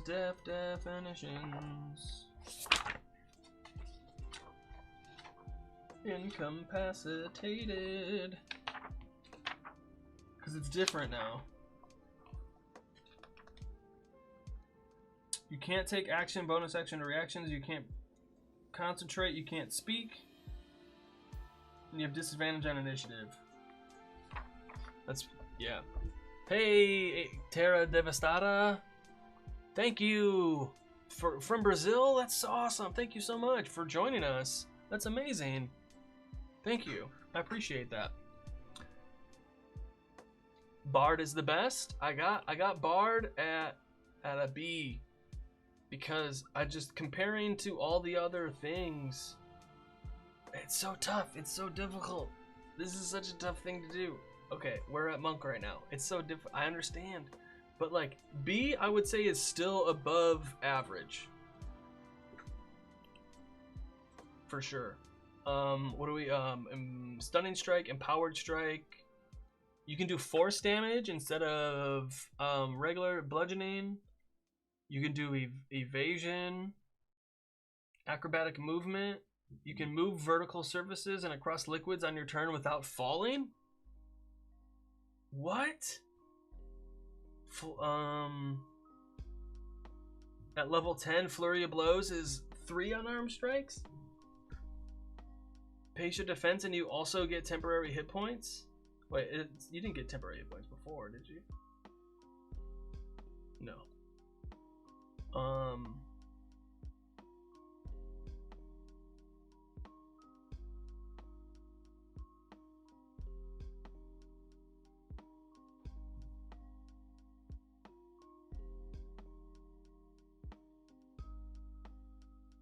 And then heightened focus, self-restoration. Foregoing food and drink doesn't give you levels of exhaustion. That's pretty good. You can deflect attacks that deal any type of damage. That's really cool. Bard Metallic Rock. Oh yeah, that metal bard is really cool. So next week I think I'm gonna do all the subclasses. Yeah, next week I'm gonna do all the subclasses. Discipline Survivor, proficiency in all saving throws. And you fail, you can expend a focus point to re-roll it. When you re-roll initiative, you regain focus points. Whoa, with uncanny metabolism is what?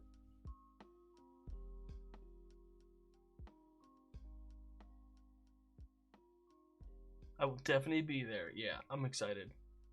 Superior. Oh, wait. Okay. What was it? When you roll initiative, you can regain all expended focus points. When you roll initiative and don't use uncanny metabolism. Okay, so okay, I get it. So every time okay, I get it now. At the start of your turn, you can expend 3 focus points to bolster yourself for a minute. Resistance to all damage except force damage. Epic Boon. What is Chapter 5? I want to see these epic boons, you know what I'm saying? What was it? Boon of Irresistible Offense. Strength or dexterity increases by 1. Bludgeoning, piercing, slashing damage you deal ignores resistance. When you roll a 20, you can deal extra damage equal to the ability score increased by this feat.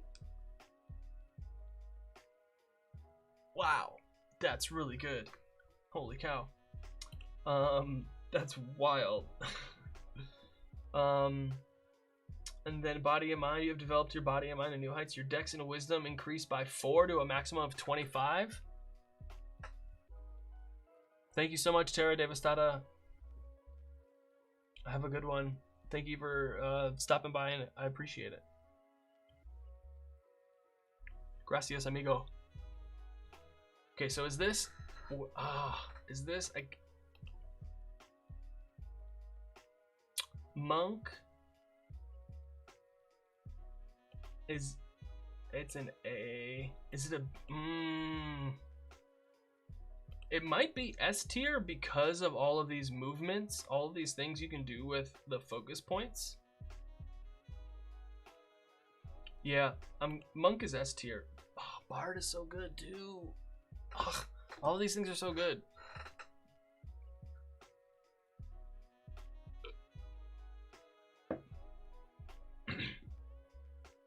It's just a belt. Yo, look, check the, hold on, I gotta show you this. I don't know what these items are supposed to be, but that's just a WWE wrestling belt. You can't tell me it's not.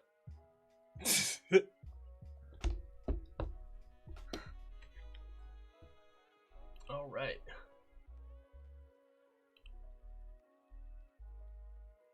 Character classes continued. Championship belt, exactly. Exactly. See, you get it.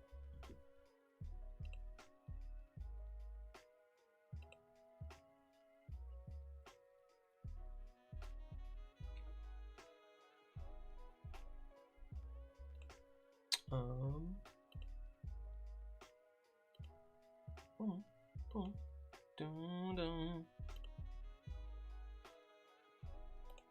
No. There we go. All right. Paladin, Orc Paladin, wild. So cool.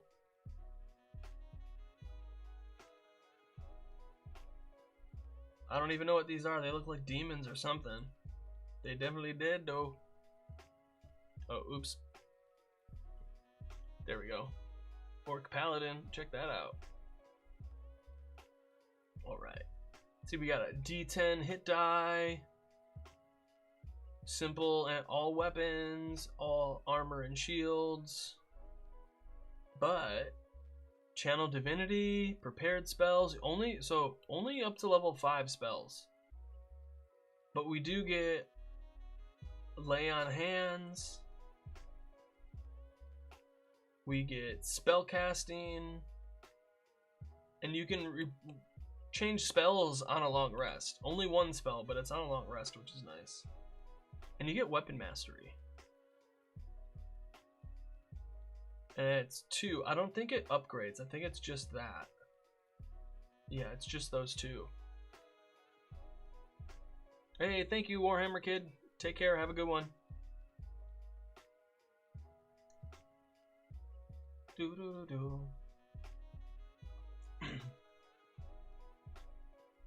Weapon mastery, fighting style. Get a fighting style. You can take Blessed Warrior, 2 cleric cantrips. Okay. I don't know. I don't really like this. I'd probably rather choose a different one. Paladin Smite. You can do Divine Smite once per day without a spell slot. Channel Divinity, you can do Divine Sense. Subclass, ability score, you can attack twice. Get Faithful Steed, okay. Once per day without a spell slot or protection. 10-foot emanation, always. Oh, unless you're incapacitated, it's always going. That's at level 6, that's pretty good. Abjure of Foes. You can target another number of creatures equal to your charisma modifier. Frightened for a minute? Okay. Aura of Courage. Immunity to Frightened. Radiant Strikes at level 11. Restoring Touch at level 14. Aura Expansion. Epic Boon. Do.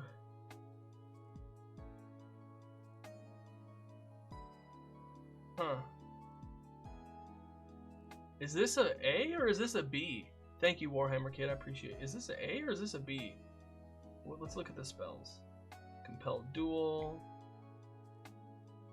Divine Favor. Divine Smite.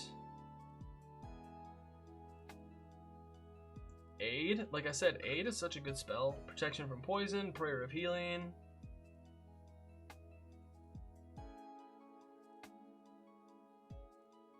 Whoa. Second level. Prayer of Healing is a good spell. Warding Bond, Zone of Truth, Crusader's Mantle. Alright. Dispel Magic, Elemental Weapon, Magic Circle. Aura of Life. Banishment, level 5. Greater Restoration, Raise Dead, Summon Celestial. Circle of Power. Boom, boom, boom.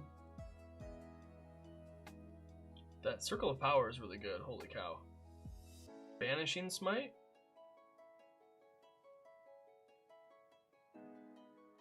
That's cool. So what do you think? Is this a A or a B? Where are we?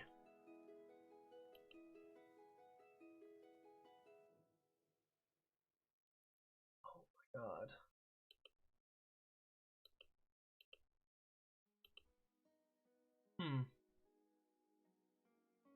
It might be.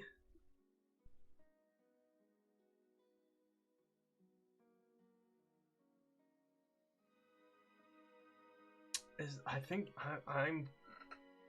Is Paladin a B? It's just not speaking to me. What about you? How does it make you feel? What does that even mean?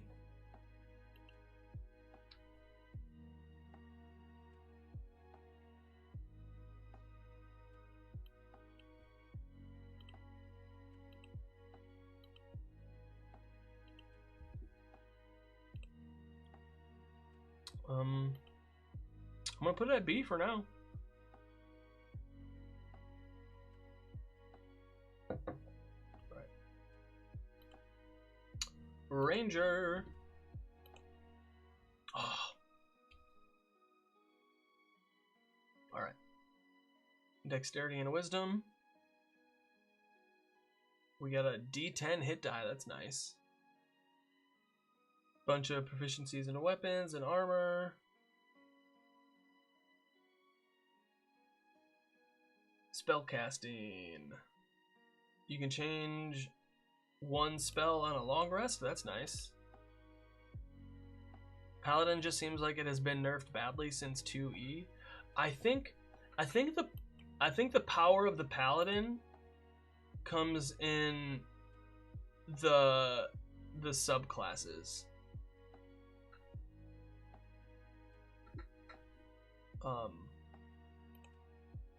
But we'll take a look at that next time. But I feel you. Yeah, I don't know. It just doesn't feel like it for me. So level 1, oh, we also get Favored Enemy. You always have Hunter's Mark prepared. You can twice without a spell slot per day. And oh, it goes up? That's pretty good. And they're a half caster also. As you see, they can only go to level 5. And then you also get Weapon Mastery, Deft Explorer. So you get expertise in 2 skills, 2 more languages. You get a fighting style.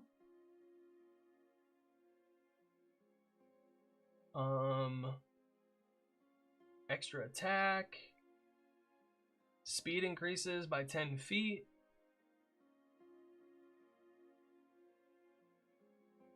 Two more expertise. You can give yourself temporary HP and decrease exhaustion on a short rest. Relentless Hunter. Taking damage can't break your concentration on Hunter's Mark. Okay, that's wild. Nature's Veil. Precise Hunter. Feral Senses, Epic Boon. The damage die of your Hunter's Mark is a D10 rather than a D6. Boon of Dimensional Travel.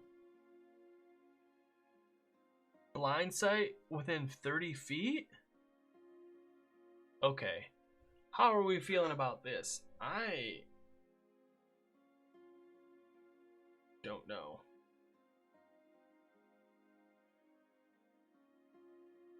I feel like as a ranger, this does a better job than the last one.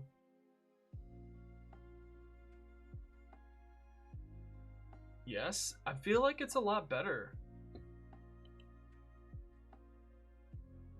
It's not, I don't think, it's not a B and it's not an S. Like, some of these are like pretty good. You're a ranger buff? My roommate is too. I also think it might be a playstyle thing. We're gonna have a break coming up in a couple of minutes. You can see that ad starts. Can you see that up there? Is that? I mean, only on Twitch and YouTube can see it, but YouTube Shorts can't see it, or Instagram.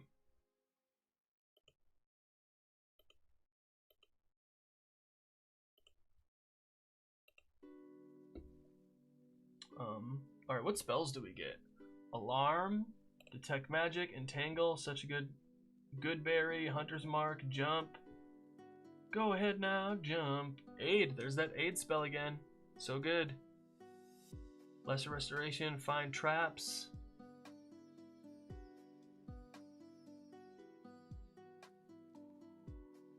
I see it. We gain blind sight and 5th level spellcasting. Yeah. Locate object. Pass without trace. Protection from poison. Conjure barrage. Meld into stone. Speak with plants. Water walk and wind wall again. Daylight. Lightning arrow?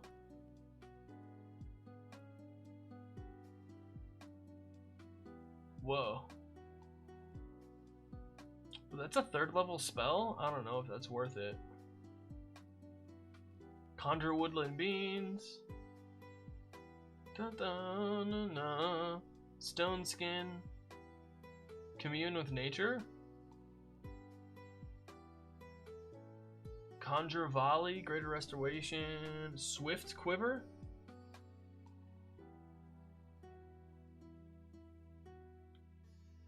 Concentration. Tree strike. So swift lightning arrow.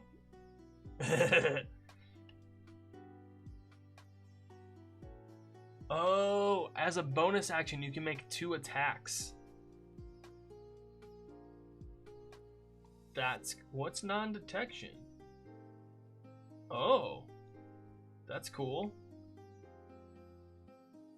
Because you only get 1 attack as a ranger, right? Oh, you do. You get a 2nd attack at level 5, but that's it. You don't get more. Do do do do. Conjure volley. Hundreds of similar weapons fall in a volley and then disappear. 40-foot radius. 20-foot high cylinder. 8d8 force damage? Oh my god, that's a lot. Non-detection as a ranger spell is always good? Yeah. Freedom of movement, grasping vine? Alright then. Dominate beast. Here, you wanna make, like, here's a couple of good things to add some environmental stuff to combat. Grasping vine. Come on.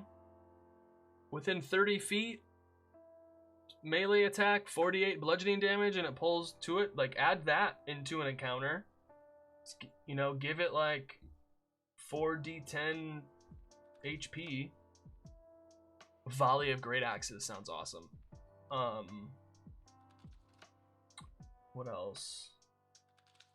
Spike growth. There's a couple of things you could use, spells you could use for summon elemental. That's cool. For like elemental or environmental things, for sure. All right, I'm gonna take a break, and then when we come back in like 3-4 minutes, we're gonna do the rest of the classes. It's gonna be a great time. Thank you all for hanging out with me today. I really appreciate it. I really do. I don't know.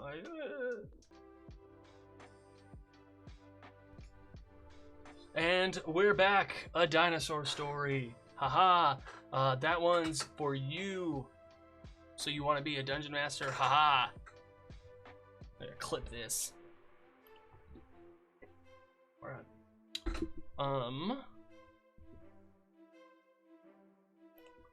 On to desk view. Onto Rogue. Man, the art is just so good. On to Rogue. They also got a D8 hit die, dexterity, lots of skill proficiencies. Leather armor, daggers, short sword, short bow. Ooh, lots of weapons.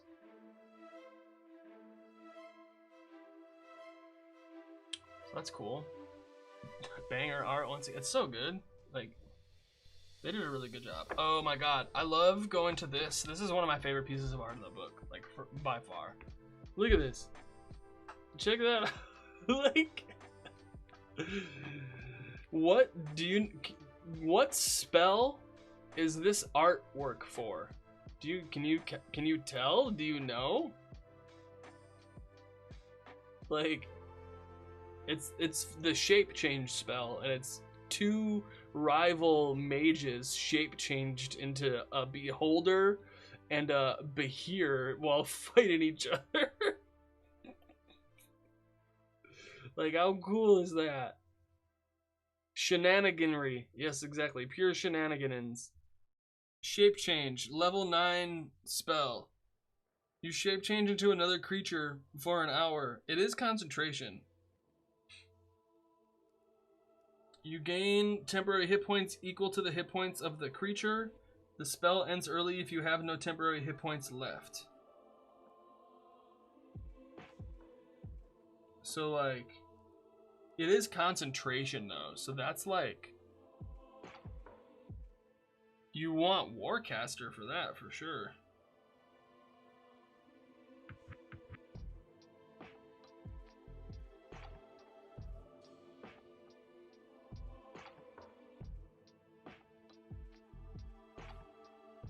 Dang. That's real good. Alright. Side quest over. So I have an old, this is a super old Amazon Fire tablet that I got the Elgato Stream Deck app onto. It's great. It's so helpful. Side quest over, lock in. Okay, rogues. Expertise, sneak attack. We all know and love. See, this is like what I love about like the fighter, the rogue, have really simple like class tables.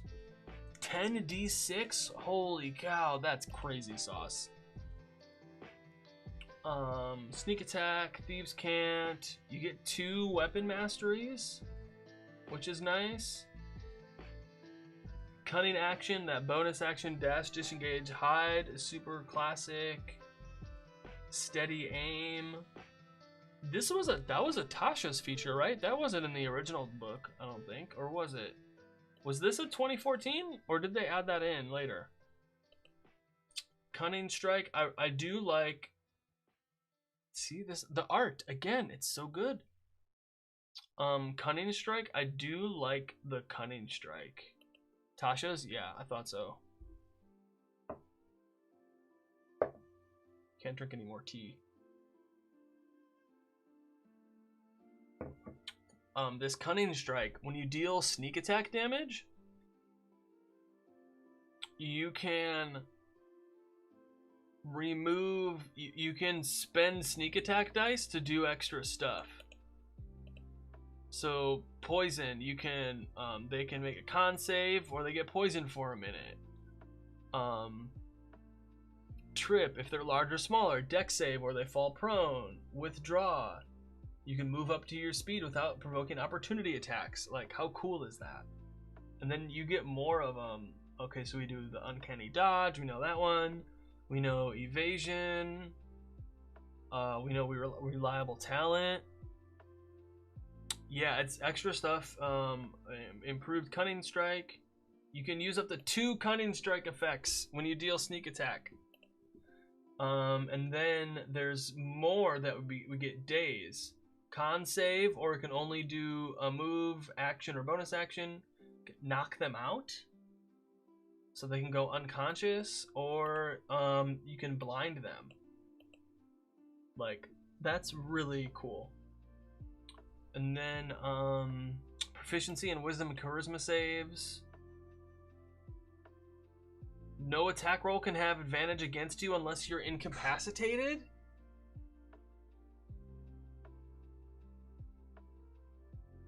If you fail a d20 test, you can turn it into a 20 once for short rest. Okay. Is this this might be S tier now.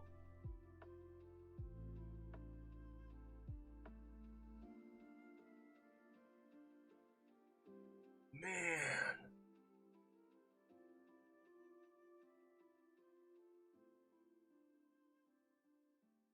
Oh, that's so cool.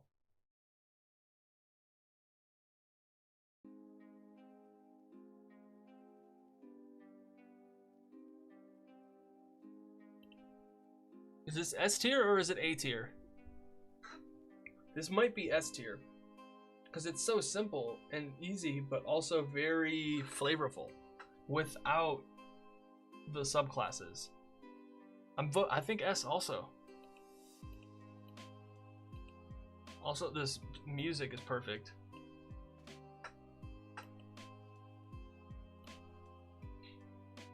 Like, it definitely catches the feel of a rogue without having to add a subclass. Sorcerer. I haven't played a sorcerer yet. I really want to. Man. Dazzling mage filled with innate magic. So we got a D6 hit die. Wait, are sorcerer, warlocks, and wizards all at no? A warlock is a D8. The art's like, dude, they did a really good job with the art.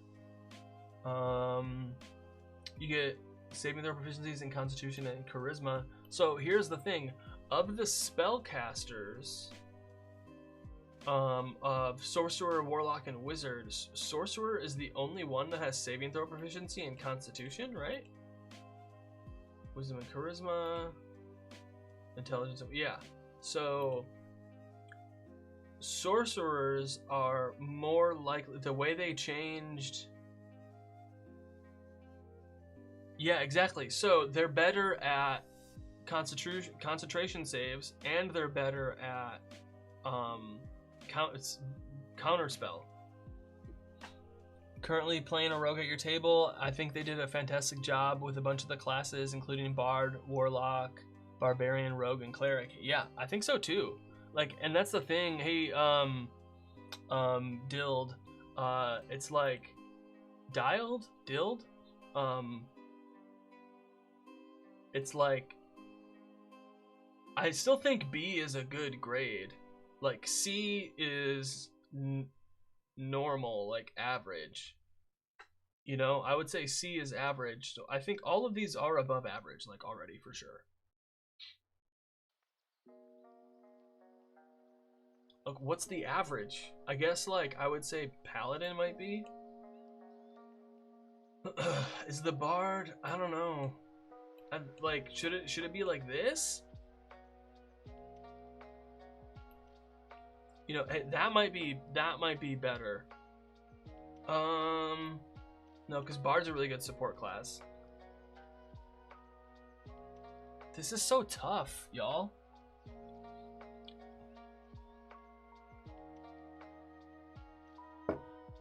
Alright, back at it again. Okay. Sorcerer, We get spellcasting. You can only replace spells when you gain a level, which is kind of lame. And you 2 spells? Like, I mean, you get 4 cantrips, but gee.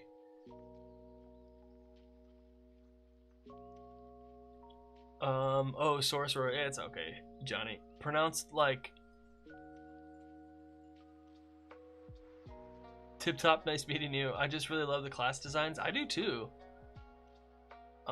Is the wizard seems lacking? They seem like they haven't really changed much. Maybe even lost a little flavor. Yeah. I do like the new counterspell, but I do think, like you said, it does feel like it's more out of the wizard, like the wizard isn't as good as counterspell anymore. However, now that I'm thinking about it, that we're talking about it right now, sorcerers and warlocks are more closer to magic than a wizard is. Like sorcerer, the magic's in their blood. A warlock is getting magic, like direct magic from something, whereas like the wizard has to learn it. So when you're counterspelling something, you're attacking the magic. So I could see a sorcerer or a warlock being better at that than a wizard because they're more connected to magic. Does that make sense at all?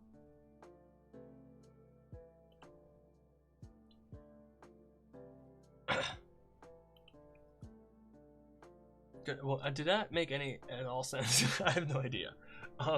Okay, but the innate sorcery is wizards are by the book, while sorcerers are by the blood. Oh, wizards are by the book, and sorcerers and warlocks are the book. The wizard field's redundant. There's always room for intelligence caster.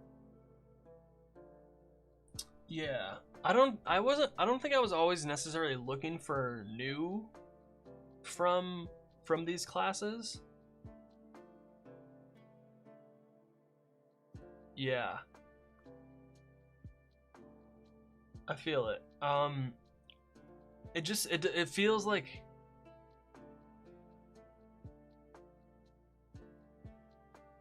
I think the thing with wizards are the breadth of spells. You get a bunch of spells. Like, that's what the wizard does. And then I also think that we need more wizard subclasses. We only got the 4.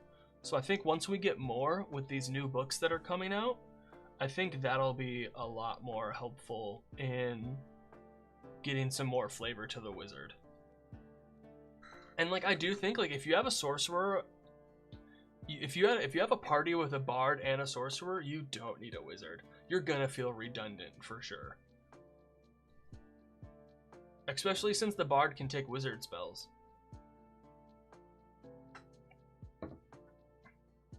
Okay, cool. So, you have this thing called innate sorcery. As a bonus action, you can unleash that magic for 1 minute, and the spell save DC goes up by 1, and you have an advantage on attack rolls with your sorcerer spells. That's really cool. The wizard feels non-improved. Yeah, it doesn't feel improved.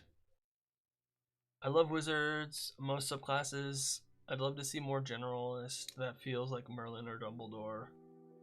Yeah, I feel that. I feel that 100%. I just think we need more subclasses. The wizard it's just like,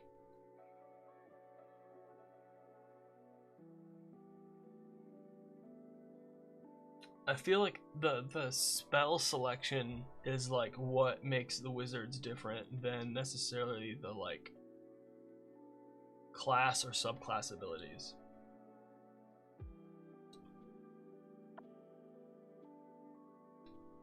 Yeah, exactly. Yeah, the divine intervention and the cleric and warlock stuff for sure. Yeah, where did I like the cleric stuff, but it just felt so underwhelming compared to the things that these other classes can do.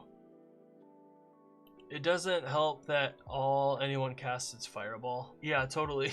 I feel that. Wizards only casting fireball. So we get Oh, and then you can also do the innate sorcery twice per long rest, which is nice. We get sorcery points. We get meta magic. And then when you can change meta magic options, which is nice. Then you get 2 more at level 10 and 2 more at level 17, which is really nice. If you have a lore bard in your group or a sorcerer, you don't really need a wizard, yeah. Except for maybe ritual casting it. You don't really need a wizard. Akin to a warlock, yeah. There are some nice warlock spells that really give it flavor. I ritual cast fireball? No, wouldn't that be? That's delayed blast fireball. They already have that. Sorceress restoration. When you short rest, you can regain expended sorcery points. Oh, do you only get...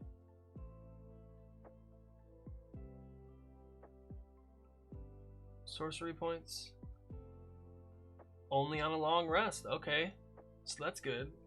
Level 7. Spend 2 sorcery points to do innate sorcery.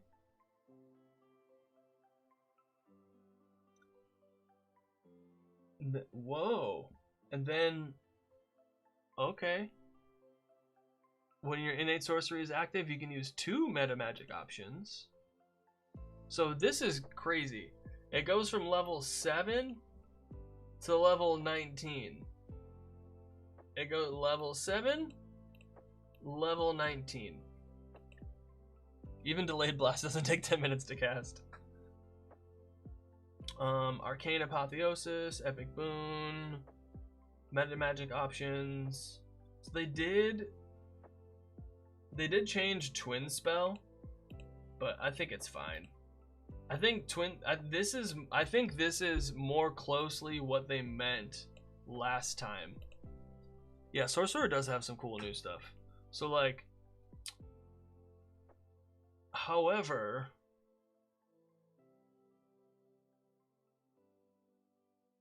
I think ability score improvement. I think they got the sorcerer bit down, especially with this innate sorcery, the font of magic, and the meta magic and stuff. However, yeah, I'm not sure how it worked with 3 and 3.5 myself. I think it is much more balanced now too. But is a sorcerer, how do we rank this? I want to give it a B. It's just not, there's not a lot of features. Like, it seems like most of your like stuff comes from your subclass rather than the class. So I'm gonna stick with B for now, and maybe it might change. Who knows? All right, Warlock time. It's not. Oh, what was the song? It's not Warlock. It's not. Forget Warlock. No, forget Brat Summer. It's Warlock Flaw. It's Warlock Fall. Literally duplicated the spell. Oh yeah, that's a lot. Yeah, doubling the spell is a lot. Okay, Warlock. The art is just so good. Like, man, they did such a good job on the art. So we got a D8 for the hit die.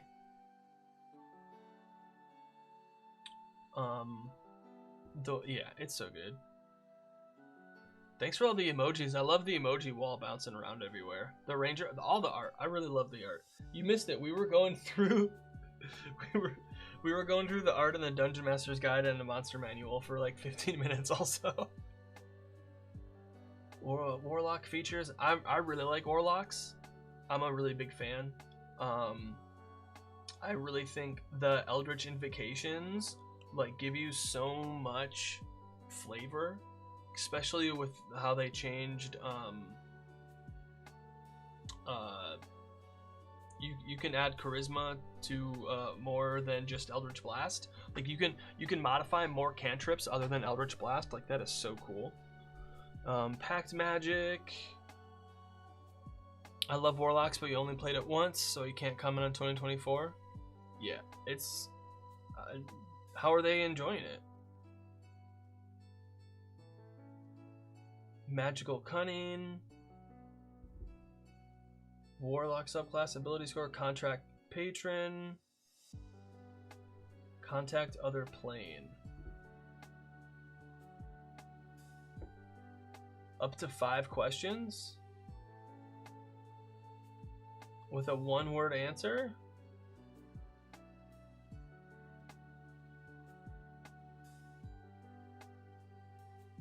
That's crazy. Okay, that's cool though.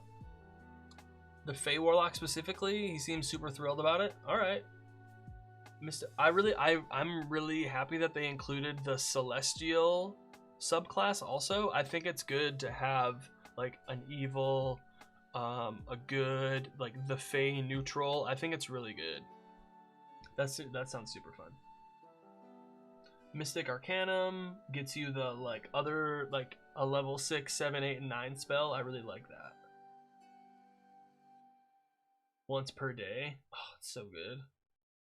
Epic Boon.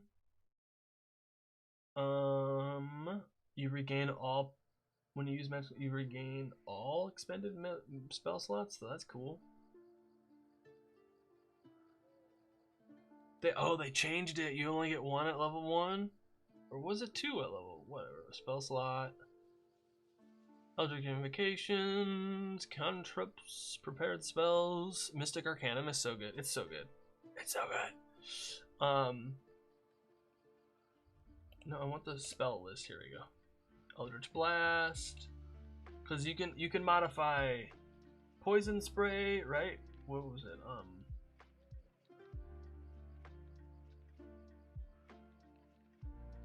Agonizing Blast.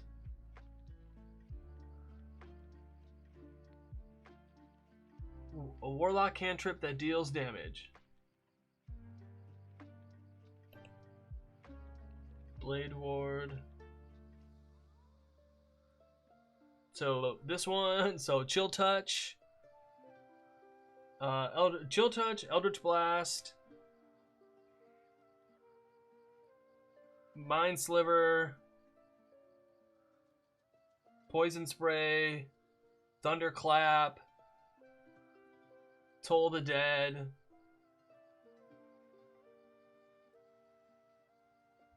True Strike?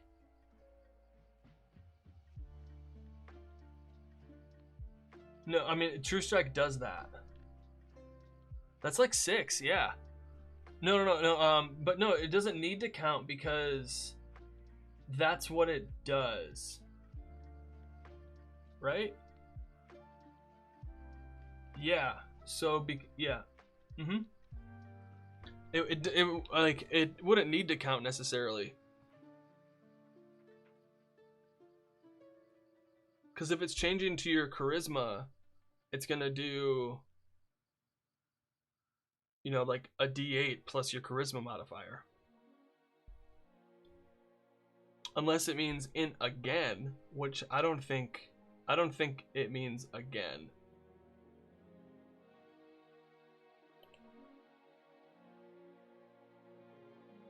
Because does it deal damage? Does True Strike deal damage? It doesn't deal damage. It modifies damage.